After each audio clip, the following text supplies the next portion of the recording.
Hello friend, CGPSC handwritten notes के YouTube channel में आप सभी का बहुत बहुत स्वागत है। चलेगा, शिक्षक भर्ती और छात्रावास अधीक्षक दोनों के लिए कंबाइंड क्लासेस अब कर दिया गया है कंप्यूटर को। इतने दिन से केवल शिक्षक भर्ती को टारगेट करके कंप्यूटर क्लास चल रहा था। अब की जो ये क्लास होगी वो दोनों एग्ज़ाम को ध्यान में रखते हुए आप लोग को करवाई जाएगी। तो इसमें आप लोग का दोनों कवर हो जाएगा, वही चीज़ पढ़ना है, दोनों में सेम सिलेबस है। छात्रावास अधीक्षक में आपका 30 नंबर का आना है कंप्यूटर और आपके शिक्षक भर्ती में 10। तो अगर आप ये थ्योरी क्लास को पूरा कंप्लीट कर लेते हैं, हर क्लास को पूरा अच्छे से देख के समझ के कहानी जैसे याद कर लेते हैं, तो आपको शिक्षक भर्ती में 10 में 10 कहीं नहीं जाएगा। और इसमें 30 में 30 में कम से कम 25 तो बनेंगे। 5 क्वेश्चन क्या रहते हैं, जो नए क्वेश्चन रहते हैं, जो सॉफ्टवेयर वाले रहते हैं, वायरस वाले रहते हैं, वो तो मैक्सिमम लोगों को गलत होने के चांसेस रहते हैं। फैक्ट वाले 5 क्वेश्चन आते हैं आपके करेंट के, बाकी 25 क्वेश्चन आप कहीं नहीं जाएगा। ठीक है, तो चलिए क्लास स्टार्ट करते हैं। कल क्लास नहीं हो पाया था, प्रतिदिन 9 बजे क्लास हो रही है, तो आप लोग डेली रेगुलर देखा करें। और 2 क्लास हो चुका है, प्लेलिस्ट बना हुआ है, प्लेलिस्ट में जाके देख लीजिएगा।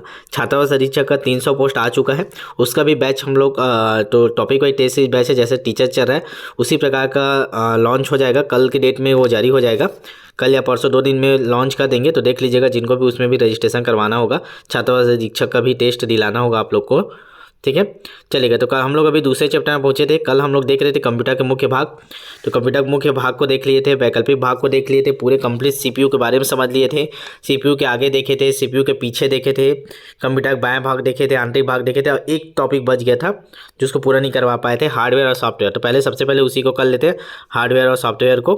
ठीक है, और प्रिंटर विंटर भी पढ़ लिए थे। अभी टेस्ट आज डला हुआ है, और जिन लोगों का भी रजिस्ट्रेशन हुआ है उन लोग को ऐड नहीं हो पाया है, आज थोड़ा सा टेक्निकल इशू था और बहुत ज़्यादा थोड़ा रजिस्ट्रेशन था, तो हो जाएगा रात तक। आप लोग परेशान मत हो जाइएगा, और आपको टेस्ट के लिए समय मिल जाएगा, आज का जो टेस्ट है उसके लिए। चलेगा, तो स्टार्ट करते हैं। तो अंतिम तक बने रहिएगा, पूरा ध्यान से सुनिएगा, कहानी जैसे आपको सुनना है, और हो सके तो जो इंपॉर्टेंट लगे उसका नोट्स भी बना लीजिएगा। तो चलिए, सबसे पहले आज देखेंगे आज हम लोग हार्डवेयर और सॉफ्टवेयर की जानकारी। ठीक है, आप रेगुलर क्लास देख रहे होंगे तो आपको पता है यहीं पहुँचे थे हम लोग, और इसमें हम लोग कैसे क्वेश्चन बनते हैं उन सभी को हाईलाइट करते हैं। तो देखिएगा, कंप्यूटर मुख्य रूप से 2 भागों से बना होता है। कंप्यूटर में 2 चीज़ रहता है, एक हम लोग जो पढ़ रहे थे अभी तक वो सब हार्डवेयर में आता है, दूसरा होता है सॉफ्टवेयर। हार्डवेयर क्या होता है, कंप्यूटर के वे भाग जिसे हम छू सकते हैं, हार्डवेयर कहलाता है, जैसे रैम, रोम इत्यादि। सॉफ्टवेयर की बात करेंगे तो कंप्यूटर को दिए जाने वाले निर्देश का जो प्रोग्राम होता है। देखिए, कंप्यूटर को हम लोग पहले से प्रोग्रामिंग कर देते हैं, उसके अनुसार जो चलता है उसी को बोलते हैं सॉफ्टवेयर, जिनके द्वारा कंप्यूटर कार्य करता है। तो ये पहले से निर्देशित होता है, मतलब निर्देशों का एक सेट होता है कि आपको ऐसे काम करना है, फिर ऐसे करना है, फिर ऐसे करना है। अब इसको बना के हम लोग एक प्रोग्राम में दे देते हैं, अब उसको कंप्यूटर में सॉफ्टवेयर के थ्रू डाल दिया जाता है, फिर हम लोग जैसे कोई भी कमांड डालते हैं तो इसके अनुसार काम करता है। ठीक है, तो सॉफ्टवेयर और हार्डवेयर आपको पता ही होगा बेसिक। अब आते हैं इससे क्वेश्चन बना सिस्टम सॉफ्टवेयर। तो इसका और क्वेश्चन जब करेंगे, इसके बाद हम लोग क्वेश्चन भी करेंगे ना, इसको कंप्लीट कर लेंगे। उसका तो टेस्ट सीरीज में तो हो ही रहा है, साथ साथ चल रहा है आपका, और साथ में अलग से और क्वेश्चन भी मैं करवाऊंगा आप लोग का, जो छूट जाएगा उसके लिए। तो सिस्टम सॉफ्टवेयर में आता है, सिस्टम सॉफ्टवेयर कौन सा है, कौन सा एप्लीकेशन सॉफ्टवेयर है, तो पहले इसको समझ लेते हैं।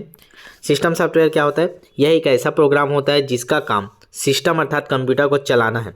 तो जो कंप्यूटर चालू करने के लिए उसी परमानेंट पहले से फिक्स होता है, वो सब सिस्टम सॉफ्टवेयर है। कंप्यूटर को चलाना तथा उसे काम करने लायक बनाए रखना। ठीक है, सिस्टम सॉफ्टवेयर ही हार्डवेयर में जान डालता है, मतलब बिना जो हार्डवेयर है वो काम ही नहीं करेगा जब तक आपका सिस्टम सॉफ्टवेयर ना हो। जैसे आप लोग कोई भी प्रिंटर को आप लोग डायरेक्ट आप कंप्यूटर में डालोगे तो काम नहीं करेगा। ये नहीं कि केबल लगा दी तो काम नहीं करेगा, पहले आपको एक कैसेट डालना पड़ता है, उसको इंस्टॉल करना पड़ता है, सेटअप रहता है। उस सेटअप का मतलब वही रहता है कि वो सिस्टम सॉफ्टवेयर, एप्लीकेशन सॉफ्टवेयर की जैसे सिस्टम सॉफ्टवेयर रहता है, उसको आप लोग डालोगे फिर उसके अनुसार वो काम करता है। तो ये है, अगर हार्डवेयर में जान डालना है तो आपको सिस्टम सॉफ्टवेयर की ज़रूरत पड़ेगा। और सिस्टम सॉफ्टवेयर में क्या होता है, ऑपरेटिंग सिस्टम, कंपाइल आदि ये सब आते हैं। ठीक है, और ठीक है, वो जो अलग से डालते हैं वो इसमें भी आ जाएगा एप्लीकेशन सॉफ्टवेयर में। जब ये को ना अलग से कैटेगराइज हम लोग करेंगे, अभी आप लोग को ये बेहतर तब समझ में आएगा जब इसका हम लोग बाद में क्वेश्चन करेंगे ना, सिस्टम सॉफ्टवेयर कौन सा है, एप्लीकेशन सॉफ्टवेयर कौन सा है, जैसे क्वेश्चन व्यापक में आते हैं उस प्रकार से करेंगे तो आपको ज़्यादा बेहतर समझ में आएगा। अभी एक बार बस समझ लीजिए इसको। एप्लीकेशन सॉफ्टवेयर क्या होता है, एप्लीकेशन सॉफ्टवेयर ऐसे प्रोग्रामों को कहा जाता है जो हमारे कंप्यूटर पर आधारित मुख्य कामों को करने के लिए लिखे जाते हैं आवश्यकता अनुसार भिन्न भिन्न उपयोगों के लिए भिन्न भिन्न सॉफ्टवेयर होते हैं। जैसे आपके वेतन की गणना करने के लिए एक्सेल में काम किया जाता है, लेन देन के हिसाब के लिए एक्सेल में काम करते हैं, वस्तु का स्टॉक रखना, बिक्री का हिसाब लगाना, ये सब काम के लिए अलग अलग आते हैं ना। आप लोग देखते हो जो प्ले स्टोर से जो डाउनलोड करते हो ना, मेन ये चीज़ समझिएगा, प्ले स्टोर से जितने एप्लीकेशन और जितने सॉफ्टवेयर सब डाउनलोड करते हो गूगल से जाकर, वो सब इसमें आते हैं एप्लीकेशन सॉफ्टवेयर में। ठीक है, इससे क्वेश्चन करेंगे तो आपको बहुत अच्छे से समझ में आएगा। ठीक है, चलिए इसको बाद में करेंगे, क्वेश्चन करेंगे तो अच्छे से। आज हम लोग नया चैप्टर स्टार्ट करें, कंप्यूटर की विशेषता। ठीक है, जिन लोग भी नए हों उनको बताना चाहूँगा, ये बुक हमारे द्वारा कंप्लीट इसको बनवाए गए हैं। हो सके तो ये मार्केट में भी लॉन्च कर सकते हैं, या फिर इसका बाद में क्लास खत्म होने के बाद पीडीएफ भी आपको डलवाएंगे। अभी नहीं, पूरे क्लास कंप्लीट सिलेबस कंप्लीट करने के बाद, क्योंकि अभी डलवा देंगे तो आप पीडीएफ से पढ़ लेंगे करके क्लास नहीं देखेंगे और उससे आपका नुकसान हो जाएगा। तो यहाँ ध्यान से सुनिएगा, समझिएगा। चलिए देखते हैं कंप्यूटर की विशेषता। तो क्या है, प्रत्येक कंप्यूटर की कुछ सामान्य विशेषताएं होती है। कंप्यूटर केवल जोड़ करने वाली मशीन नहीं है, लेकिन आप लोग को पता है ना कंप्यूटर को सबसे पहले क्यों बनाया गया था, केवल गणना मशीन करने के लिए, गणना करने के लिए, इसीलिए इसको संगणक भी बोला जाता था। ठीक है, लेकिन अब ये क्या है, कई जटिल कार्य करने में सक्षम हो गया है। कंप्यूटर की निम्नलिखित विशेषता है, तो विशेषता से क्वेश्चन बनते हैं। आज की क्लास थोड़ा छोटा होगी, ठीक है, क्योंकि हो सके तो संडे को मैराथन ले लेंगे इसका, 2-3 घंटे का क्लास। ठीक है, तैयार रहिएगा आप लोग। स्वचालन, देखिए इसकी विशेषता कौन सी नहीं है करके पूछता है, या निम्न कौन से इसकी विशेषता है करके पूछता है। 2 क्वेश्चन बनता है, तो ये हेडिंग को याद रखिएगा। स्वचालन, कंप्यूटर एक समय में एक से अधिक कार्य करने में सक्षम है और समस्त कार्य का वह स्वचालित करता है। ठीक है, मतलब हर प्रकार कार्य कर सकता है, स्वचालन करता है, अपने आप एक बार कमांड डाल दिए उसके अनुसार वो काम करने लगता है, इसलिए स्वचालन इसकी विशेषता है। आगे देखते हैं संचित युक्ति। कंप्यूटर की अपनी मुख्य तथा सहायक मेमोरी होती है जो आंकड़ों को संचित करने में उसकी सहायता करता है। संचित मतलब समझ रहे हो ना, स्टोर करना, स्टोर करना को क्या बोलते हैं, संचित युक्ति, मतलब स्टोरेज वाले काम करता है ना। आप कंप्यूटर में डाल देते हो, बड़े बड़े जो शादी वादी का कैसे रहता है वो सब डाल देते हो, कुछ भी रहता है तो स्टोरेज में इसमें बैकअप बनाने के लिए कंप्यूटर में डाल के रख देते हो, तो ये भी आपका संचित युक्ति के अंतर्गत आता है। कंप्यूटर के द्वारा सूचनाओं को कुछ ही सेकंड में प्राप्त किया जा सकता है। इस प्रकार आंकड़ों को बिना किसी त्रुटि के सूचना को प्रदान करना कंप्यूटर की महत्वपूर्ण विशेषता है। मतलब ये है कि आप कुछ आंकड़े डाल दिए और जब आपको ज़रूरत होगा तब कुछ ही सेकंड में आप उस आंकड़ों को वापस प्राप्त कर सकते हो, ये सुविधा है। ठीक है, चलिए आगे देखेंगे। अगला देखेंगे, तीसरा इसकी विशेषता है शुद्धता। ठीक है, ये सब क्वेश्चन बनते हैं ना, निम्न से कौन सी विशेषता है कौन सी विशेषता नहीं है करके। तो अगला देखते हैं शुद्धता।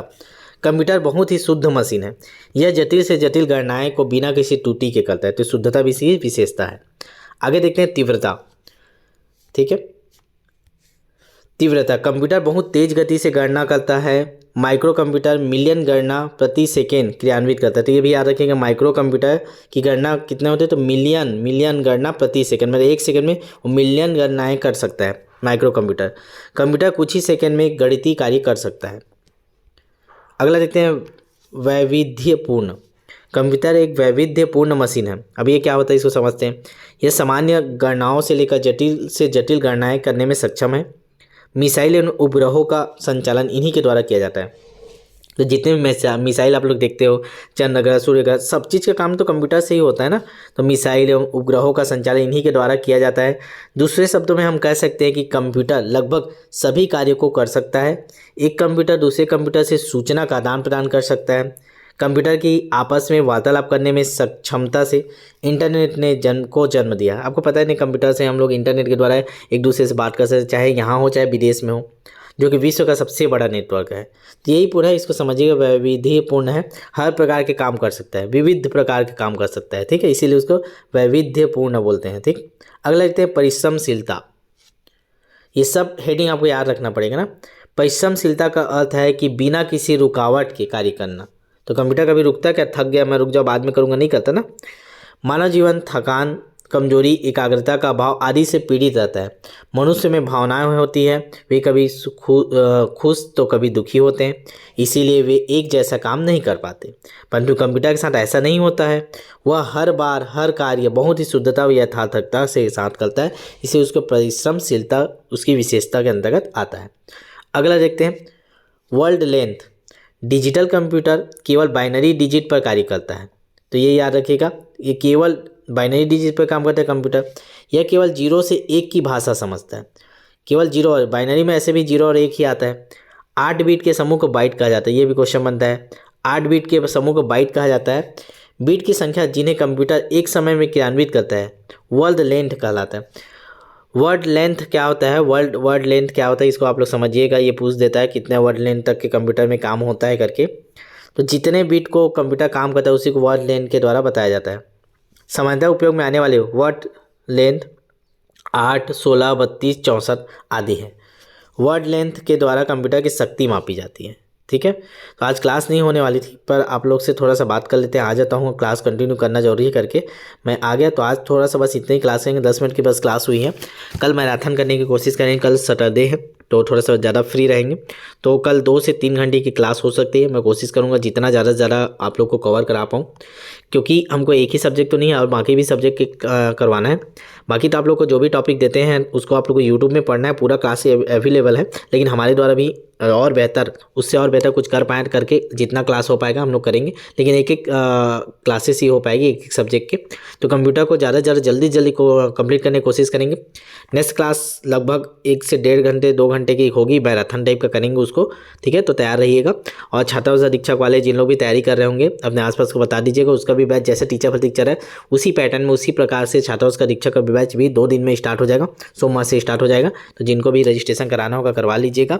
और टीचर भर्ती में भी जिनको भी अभी तक नहीं जुड़े हो आप लोग यूट्यूब वाले, तभी मैं बोल रहा हूँ बाद में आप लोग पछताएंगे। देख लीजिएगा, आप लोग जब 1 महीने 2 महीने बचेंगे ना तो आप खुद हमारे पास कॉल करेंगे, बोलेंगे सर हमको बैच लेना है, उस टाइम नहीं ले पाए थे, अब परेशान हो गया, नहीं हो पा रहा तैयारी। तो आप लोग पछताना पड़ेगा क्योंकि फीस वही लगना है, आपके पास समय कम मिलेगा। अभी 7 से 8 महीने हमारे साथ जुड़िए, लगातार मेहनत कीजिए। 3 बार 4 बार सिलेबस हम लोग करेंगे। ये नहीं कि एक बार अभी टेस्ट चल रहा है तो उसमें PDF नहीं डल पा रहा है तो परेशान नहीं होना है। आपको फिर दोबारा भी चलेगा ना, कई बार चलेगा, डल जाएगा। अभी पूरा बुक आ चुका है, PDF बनाने के लिए थोड़ा सा टाइम लग रहा है क्योंकि अभी रजिस्ट्रेशन में थोड़ा सा बिजी हैं। ठीक है, तो रजिस्ट्रेशन के कारण थोड़ा सा PDF नहीं डल पा रही। कई हर टॉपिक के PDF भी डालना, आपको बोले थे कि हमारे पास बहुत सारे बुक है, सब बुक के उस चैप्टर का डाल देंगे करके। तो टेंशन मत लो, अभी ये शुरुआत है, अभी दिलाते रहो। कई बार दोबारा फिर रिवीजन होगा, फिर रिपीट चलेगा, रिपीट बाई रिपीट करवाएंगे हम लोग पूरा आपका 8 महीने तक कंटिन्यू। ठीक है, तो परेशान नहीं होना है। आपको ये नंबर मैसेज कर देना जिनको नए होंगे रजिस्ट्रेशन करवाना होगा। ठीक है, चलिए मिलते हैं कल। आज छोटा सा क्लास था।